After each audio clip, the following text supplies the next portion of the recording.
mbir moo xam ne bu doy waar la doy waar lool te aju ci imaam yi ak ci responsable mooy jumaa yi ak jàq yi. da ngay gis imaam boo xam ne day taxaw di xutba bésu aljuma, nit ñi ñëw déglu ko waaye xamuñu lu muy làq. ndax lan mooy que ni ñoom olof lañ dégg, majorité bi olof lañ dégg. imaam bi day ñëw làq arabam ba pare daal di ne nañ jóg julli, wala mu làq arab ba pare làq yokk fa jëlaat beneen làq boo xam ne majorité bi ñu gën a bari ci nit ñi dégguñu ko. moo xam day jàng arabam ba pare après continuer làq moo xam saraxulle, te ñu tuuti ñoo fa dégg saraxulle te ñëpp dégg olof, du làq olof. wala làq arab ba pare jël làq pulaar, te pulaar xëy na ñu tuuti ñoo fa dégg mais olof ñëpp ko dégg. wala mu làq joolaa ak arab te ñu gën a ñëpp dégg olof.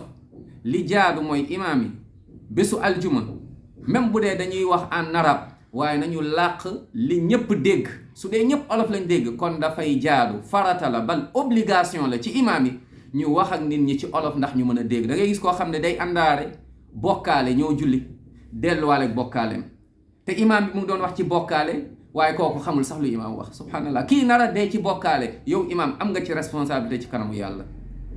nit ki ñëw àndaale réer, àndaale caaxaan, ndeysaan góorgóorlu na ba ñëw julli si juma, jóge fa ba dellu xamul lu imaam wax. nit ñi dañuy ñëw rek mel ni kuy ñëw pour pointer rek dellu. lii du yoon.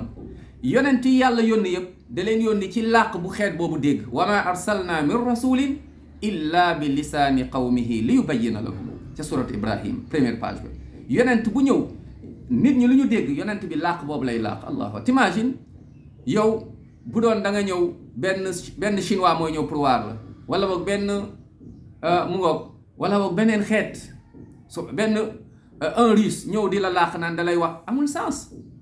nañu wax olof ndax olof ñépp ko dégg.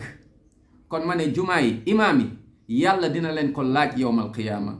fala nasalanna alladina ursila ilayhim wala nasalanna al mursalin, ca suratu araf première page bi. nañ ci bàyyi xel.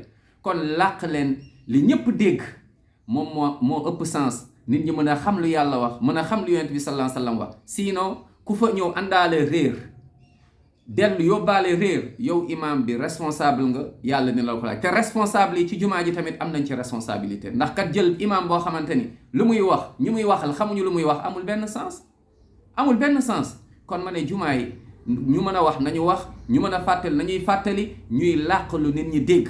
loolu moom mooy jox sens, mooy que ni li ngay wax sa aaya yi ak xadis yooyu wax yi, sinon rek yal na yàlla yërëm